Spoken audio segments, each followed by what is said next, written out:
العالمين والصلاة والسلام على أشرف الأنبياء والمرسلين نبينا محمد وعلى آله وصحبه أجمعين أما بعد. Yesterday we talked about the different types of heart.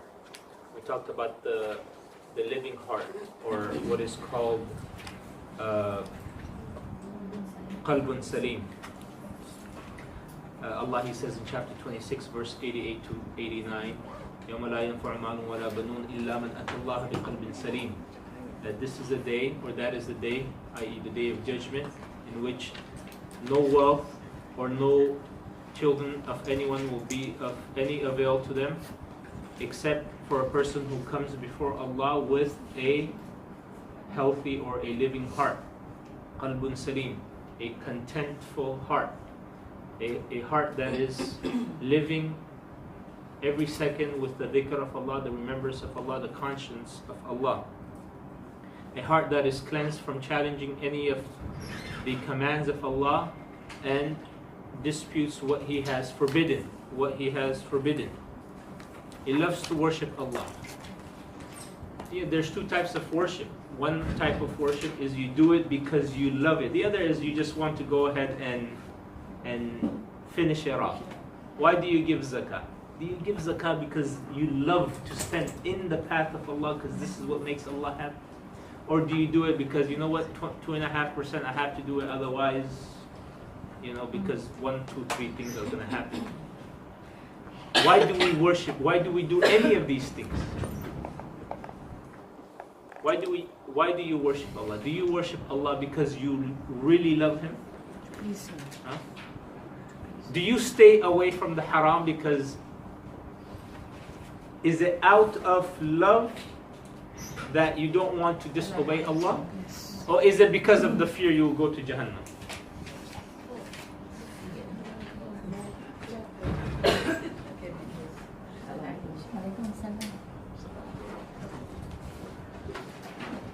Alright? You have both fear and hope in Allah.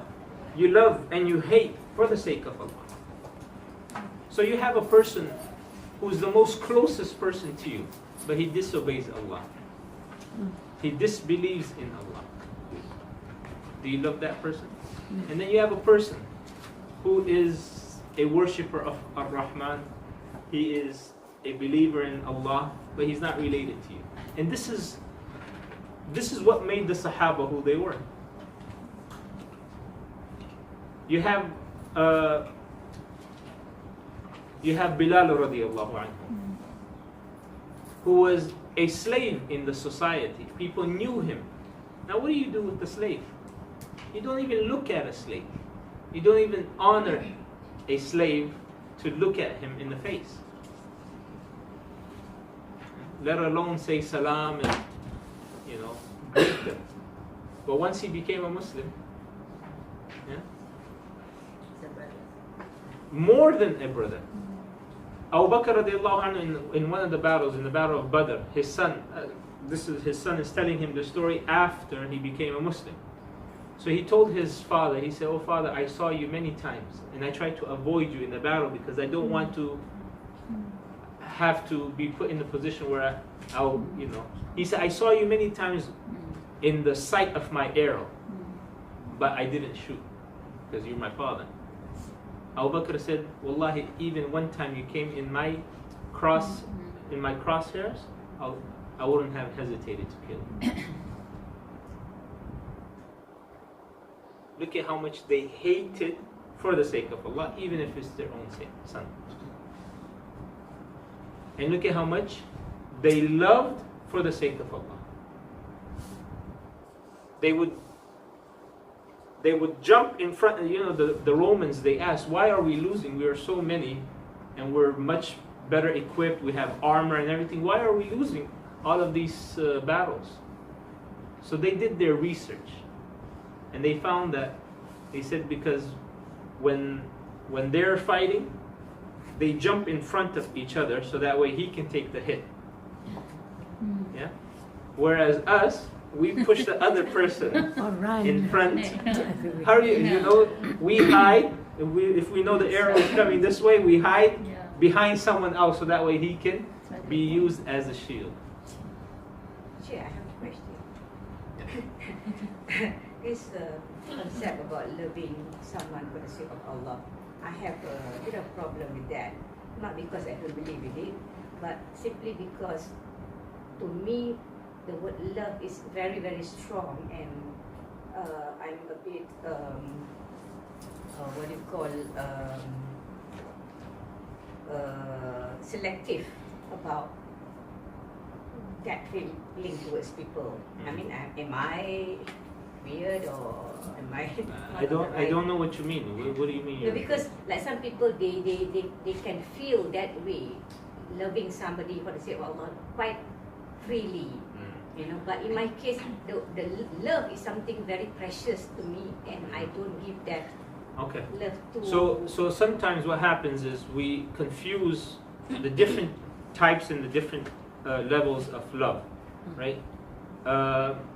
I love my wife and I love my mom, but do I love my mom the way I love my wife, and do I love my wife the way I love my mom, right? And this is what happens in mother-in-law and daughter-in-law relationship, right? That's where the jealousy happens, when usually the mother-in-law sees that the son, the mother sees that the son being so attached, right? Because she doesn't understand, right? Out of so much jealousy, it clouds her judgment or her rationale, that the love that the husband, the son is giving to his wife is different. Yeah. So I love biryani. Right? It's not the way I love my brother. And when I love a new Muslim whom I see striving so much to seek knowledge, that love is not the same way I love my wife or the way I love my mom. You understand? Yes. So we have to distinguish, we have to know what does it mean.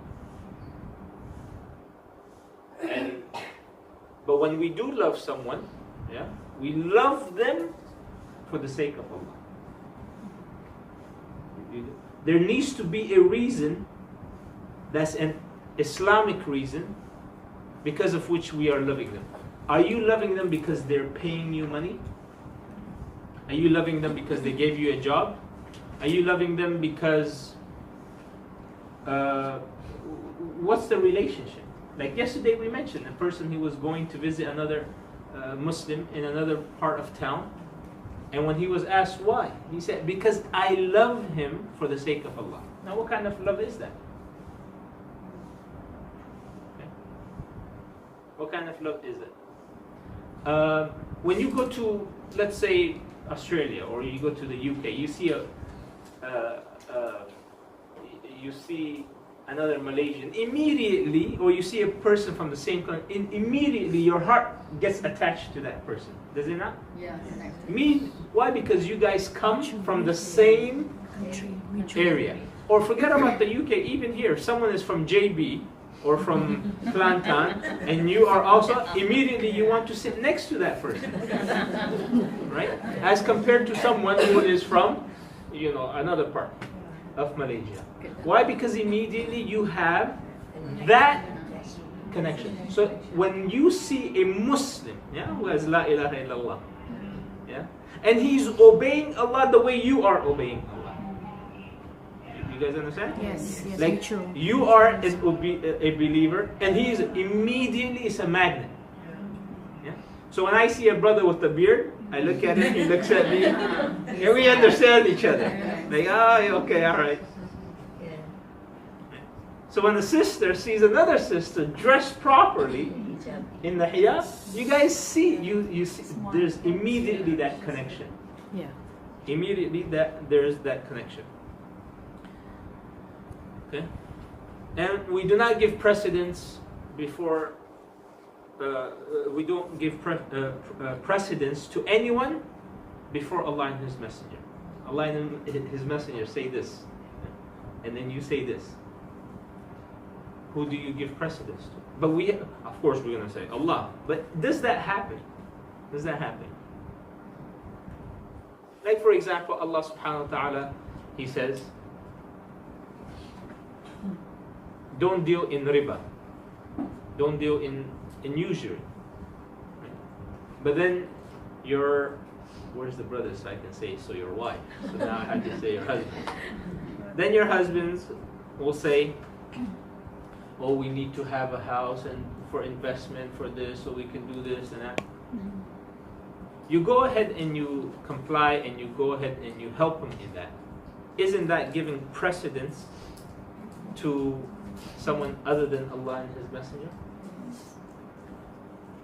Or even the Prophet ﷺ said, if your mom tells you, don't go for Salatul Isha because out of fear for you, especially back in the days, they used to not have light, right? So it would be a bit dangerous, and that's when, the crime, usually even now, crime takes place at night, not at daytime. So don't listen to her. If she says not to go, don't listen to her. Why? Because over here, Allah and His Prophet is saying, come for salah. And over there, your mom is saying, even though your mom, you listen to her. Or your husband tells you to be involved in a particular haram, transaction or relationship. Right? So I think I've mentioned yesterday about taking off the hijab because he wants to enjoy, going out with you. And there's so many husbands, unfortunately, that they're either shy or ashamed of going out with their wives in hijab. So you give precedence to Allah and His Messenger before anyone else. Alright, the second type of heart is a dead heart. This is a heart who doesn't know Allah. This is a heart does not worship Allah. This is a heart that does not know what Allah likes or what Allah dislikes. It's dead. There's no life. Yeah? Of course, remember, we're talking about the spirituality of it, not the physical aspect of the heart. This is a heart doesn't know what Allah likes or what Allah doesn't like. It does not remember Allah. The whole day will pass. Let's do our own, muhasabah. Let's do our own. Yesterday, yeah, after the class, how much did we remember Allah? Because yesterday is easier. How much did we remember Allah? Did we sit down in the couch and shut off everything? Like TV and the internet and everything. And let's say for 15 minutes. Say, let's make dhikr of Allah. 100 times astaghfirullah. 100 times Allahumma salli wa sallim ala nabiyyina Muhammad. Or anything similar to that type of salutation. Did we do 100 times? And here the Prophet ﷺ at night, he's making dua for me and you. Not one night, every single night. Once Aisha radiallahu anha said, O Prophet of Allah, make dua for me. That's his wife. So he makes dua for her. He says, Oh Allah, forgive Aisha for her past sins and her present sins. Aisha said that I became so happy that out of so much happiness, my head fell on the lap of the Prophet ﷺ. She said, Oh Aisha, why are you getting so happy? She said, why shouldn't I be so happy when you made such a dua for me? And the Prophet ﷺ said, I make this dua every day for my ummah. Every single day, the Prophet ﷺ made this dua for me and you. And we, once a day, we can't even send salutation on him 100 times. In the morning, 100 times in the evening. How are we going to face him on a day of judgment? You say one time, sallallahu alayhi wa sallam, Allah says to you 10 times. 10 times. Allah subhanahu subhanahu wa ta'ala sends salutations on you, dua upon you. The Prophet sallallahu alayhi wasallam says in hadith that can be found in Imam an-Nawawi's collection of Riyadh al-Salihin, he said, Allah will bring the soul back into my life and I will respond back to you. When you say sallallahu alayhi wasallam, anytime, you hear the name, even though fiqh, you don't have to say sallallahu alayhi wasallam more than once when you hear his name. That's fiqh. So if I say Muhammad and I'm referring to the Prophet Muhammad, then at least one time you must say sallallahu alayhi wasallam. Afterwards you don't need to say it. Right? But that's fiqh.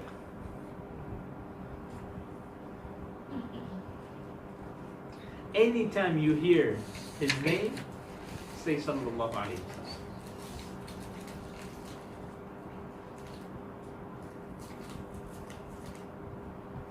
On the day of judgment, he won't even forget his ummah.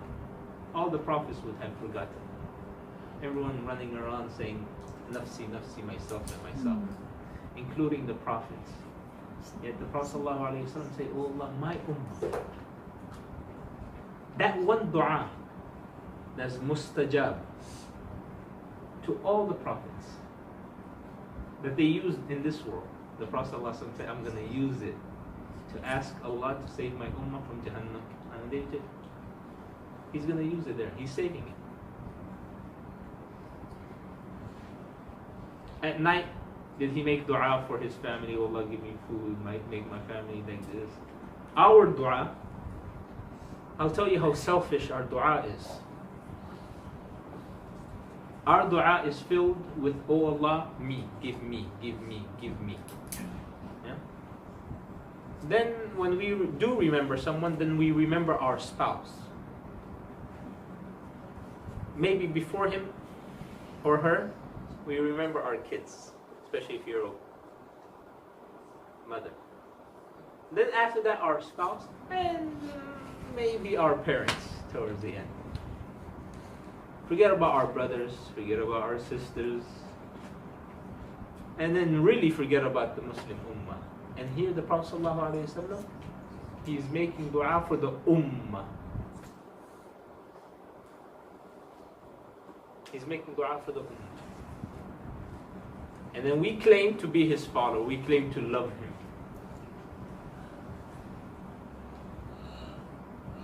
Yet we don't know his seerah. When was the last time we actually sat down and we read his seerah? From the day he was born until the day he ﷺ died. And then if you really read the seerah in that type, right, from begin, we read it, we buy the book, and then we read the first 10 pages and say, oh, okay, alhamdulillah, 10 pages, this is about 300 pages, I can finish it in 1 month.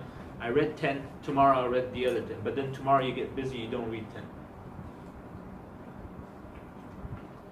Or in one day you read like 50, you say, okay, all right, 50, that's good for 5 days. So even if and then next thing you know, after 1 week, you don't even read anything, it just collects dust.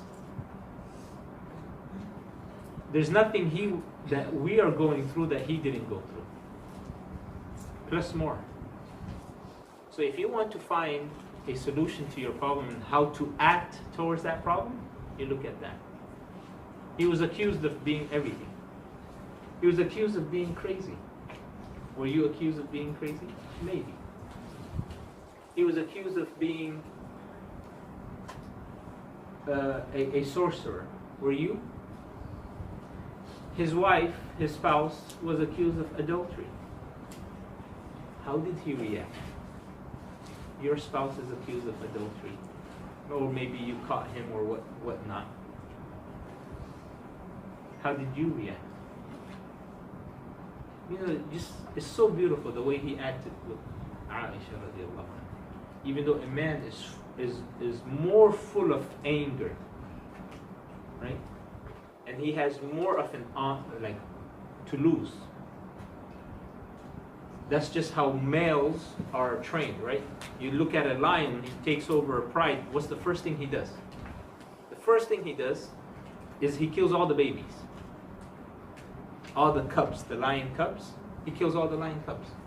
Why? Because he only wants his bloodline in that pride. This is how males are programmed. So when a man sees his wife or hears of his wife, he goes crazy. Yeah? And that's why if he does commit a crime, they will call that crime a crime of passion, which tends to be a lower punishment than, you know, a premeditated murder or crime.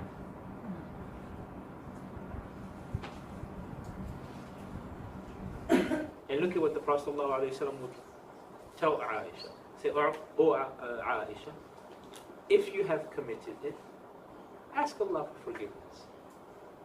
And He is the one who is more worthy of being respected and honored, and He has more dignity than any one of us. And yet this is how He is treating his wife. He doesn't know. Because remember, he is a human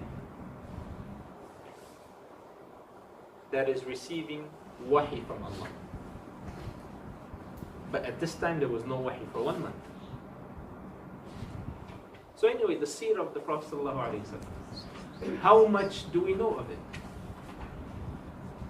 How much do we know? How much do we remember Allah? How much do we make dua for the Prophet ﷺ? I'll tell you when. When Eid al-Qurban comes, then I get a lot of text messages saying, can we do one Qurban for the Prophet ﷺ? Can I do one Qurban? Can I do one Umrah? Can I do one Hajj for the Prophet ﷺ? That's probably the only time we remember the Prophet ﷺ. Don't worry, all the Qurbans that's taking place, every single person that's doing Hajj and Umrah, every single person, every day, every year, yeah? Who gets the reward? The Prophet ﷺ. And what's the proof? The proof is that whoever shows the way to a particular good deed to someone, that he has the similar reward. Right? We know this hadith. So the Prophet ﷺ is getting all the rewards, and the Sahaba, and those that brought the hadith and the fiqh to us. They're getting all those rewards. But what is upon us, this Allahumma salli wa sallim ala nabiyyina Muhammad, when we recite it, it's actually for us.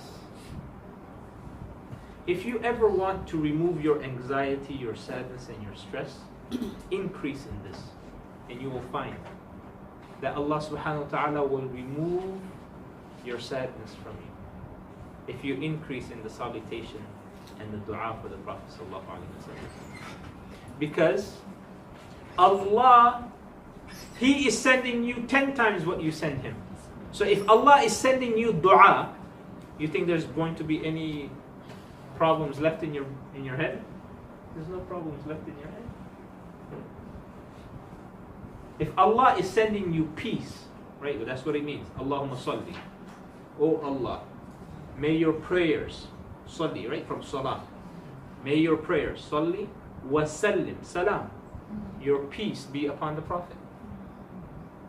So Allah, He's sending you 10 times. May my prayers and peace. Now you're at peace. Where are you getting this anxiety from? This sadness? Increase in that. So yesterday, let's do muhasabah. How much did we do it? 10 times? 20? 100? 1,000? MashaAllah. 1 time? Yeah. This is, the Prophet ﷺ said, a smart person is the one who does muhasabah before he dies. So you sit down. What did I do yesterday? Yesterday was the same as the day before yesterday.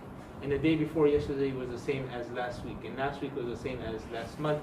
And last month was the same as last year. And I only know 10 surahs of the Quran.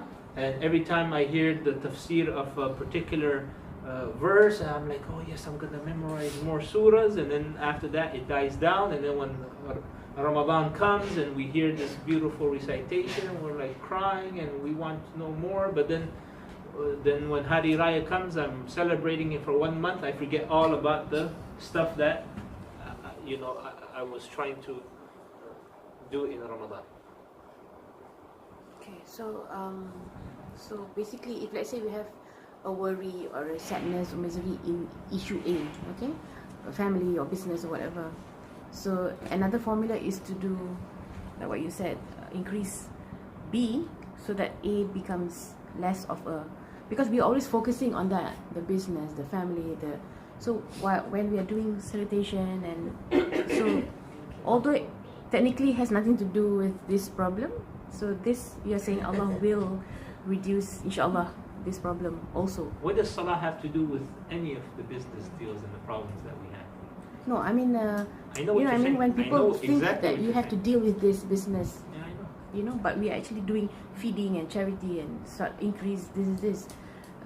They don't connect the two. Yeah, that's none why, of what we do in terms of Islam and dua and salah, none of it connects with any of the problems. Right? None of it connects. I mean, your business is going down, your husband is, upset. None of that. How is that? What does that have to do with Allahumma salli wa sallim ala nabi?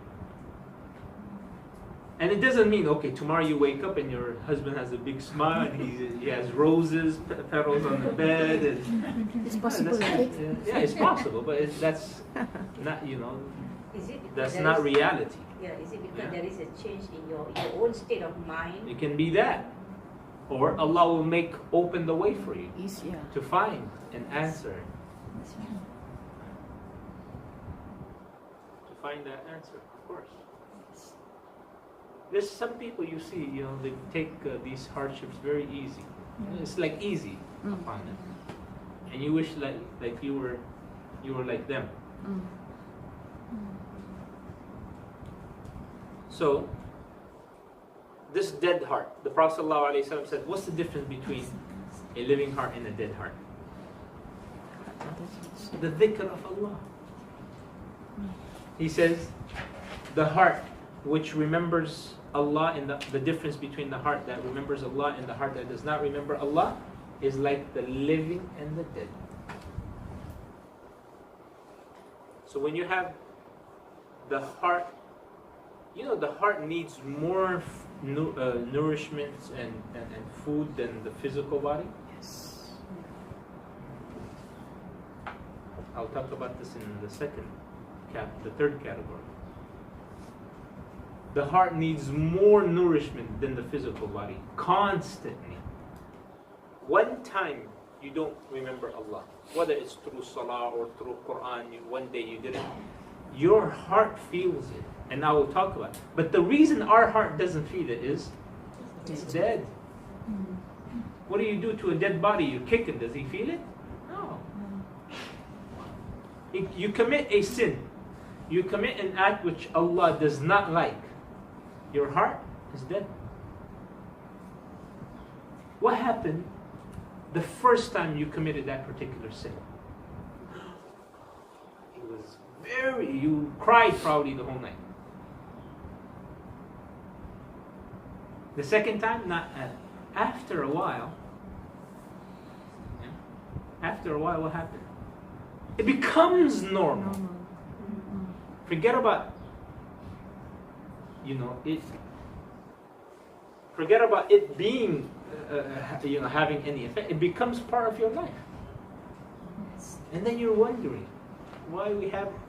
And then when you try to explain to something, like, this guy is living back in the days, as if now he's more civilized than you.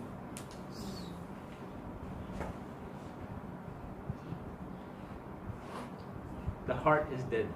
That's the normal state of affairs for that particular heart. So a heart that does not remember Allah is a dead heart. And Khalid bin Walid, in one of the battles, he took 60 men versus 60,000 of the Roman soldiers. And they said, how are you able to fight these 60,000?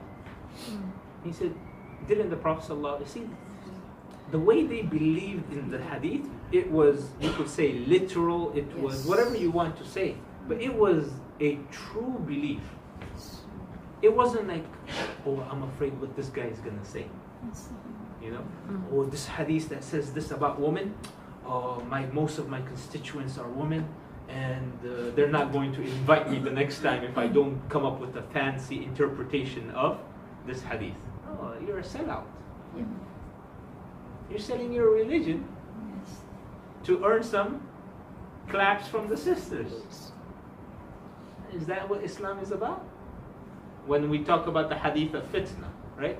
One person, he was saying, oh no, this means the men are fitna. How the hadith says women are fitna? Right? Now let's look at the proper understanding of that hadith. Yeah, like I mentioned yesterday, it doesn't mean it's bad. Right? Just like money is a fitna. Well, does that mean, okay, this money that I have is haram, I can't carry it around? See? There's better ways of interpreting, or not interpreting, but understanding. So you have Khalid bin Walid, 100% and so innocently saying, but the Prophet ﷺ said, whoever makes a dhikr of Allah is alive, and whoever doesn't, dead. So we make dhikr, you know, this is how simple they were, but yet they conquered 3/4 of the known world. You know, one Sahabi, he got a princess as you know, the spoils of war that fell to his lot, the princess of Persia. Yeah? The brothers came trying to ransom. He said, how much do you want? So they gave him money, and then he came back to his friends. He said, I made such a big profit today. He said, what you do? He said, I sold the princess. How much you sell it for? He said, for this much 100. Meaning 1,000. Oh man, this much 100? You could have asked for millions. He said, what's that? He said, these are princes. They have all this. He said, Wallah, if I knew a number that's more than this, I would have told him. He only knew a number that's 100, and he knew 10. See, he said, this much 100. He didn't know that there was a number beyond 1,000. He didn't care. And Allah put the dunya under their feet. Now, we are chasing the dunya, and we are going under the dunya. We're going under. When I first came to Malaysia, I came, I said, wow, mashallah, not only beautiful country, but you know, nice clean roads, beautiful, good infrastructure, and the freeways, and people driving nice cars. I said, that's good, alhamdulillah. I said, okay, so that means the people are well off in terms of getting a good job, and the salaries is good. I said, no. I said, what's the average salary here? They said about 2,500. I said, 2,500. I said, how are they? I said, how much is this car? They said it's about 40,000, 45,000. It didn't make sense to me. I said, how much is the rent? They say about 1,500. You know, 1,000, 15, 2,000, 2,500. When I first got my house in, you know, Kota Damansara, right where you were living, it was how much? 2,500, 2,200. And I was just shaking my head. I was like, how is this possible? They said, well, you know, they have a credit card. So their whole life, they spend with the credit card. You're chasing this lifestyle, and they gave you a card.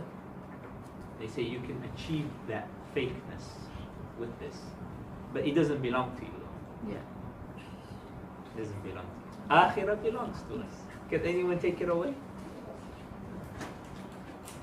You see how much we are chasing something that is fake, and something that will throw us under the bus, and the stress over it will kill us. and we're chasing it. But something that's everlasting, and it is ours, we've left it behind. How smart are you?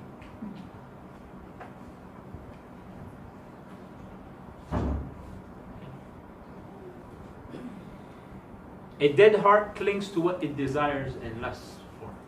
What do you desire? That's making your heart dead. Who's your imam? Imam is someone in front. Comes from the word amam.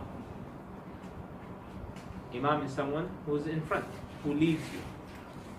Who's your leader? Who leads you? Okay, you know what? I like this, I'm gonna get this. I want this, I'm gonna get it. His desire, that's their imam, their nafs. It does not respond to the recitation of the Quran. You see the recitation of the Quran, and they say, no, this has a time and place, turn it off. But music, no problem. You're working, music. You're driving, music.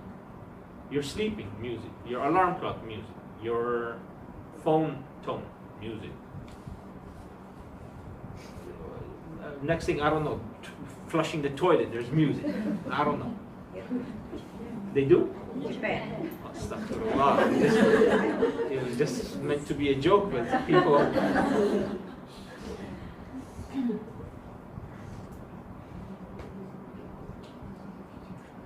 So when it comes to the recitation of the Quran, his heart cannot respond to it. Why? It's just like, what's that thing called? Any doctors here? Any doctors?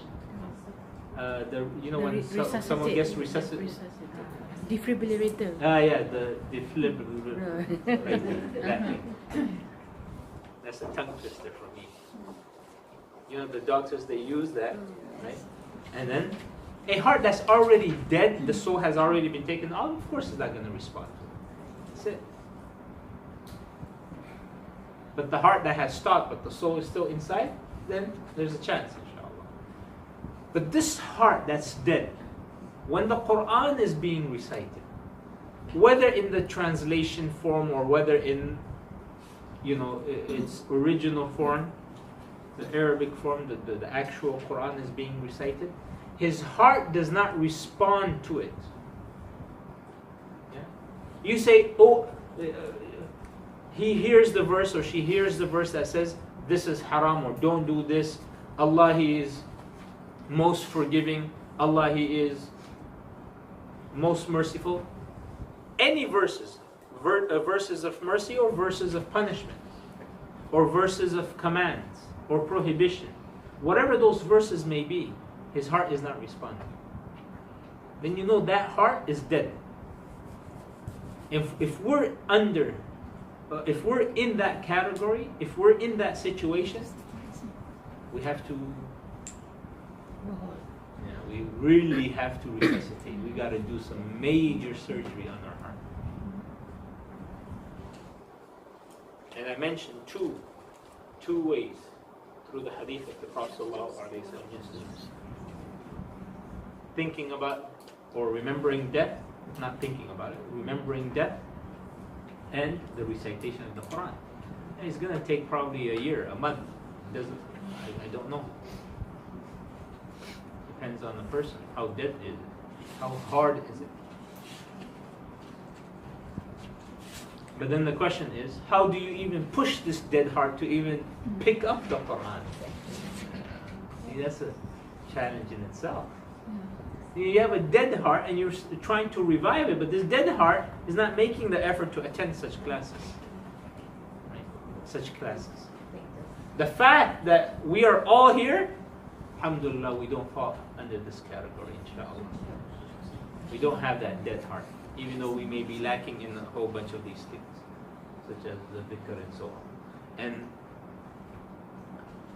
And that brings us to the third category of the heart, which is, what happened? She's saying heart.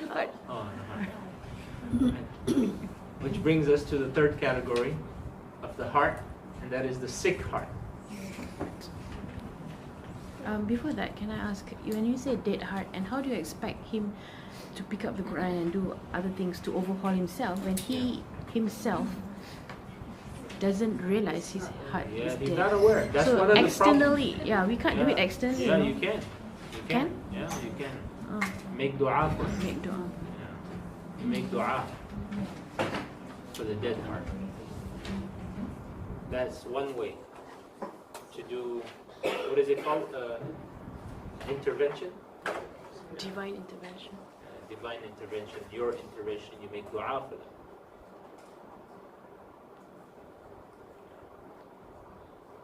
But the Quran I mean, look, the Quran made the dead hearts of the kuffar come to living, right?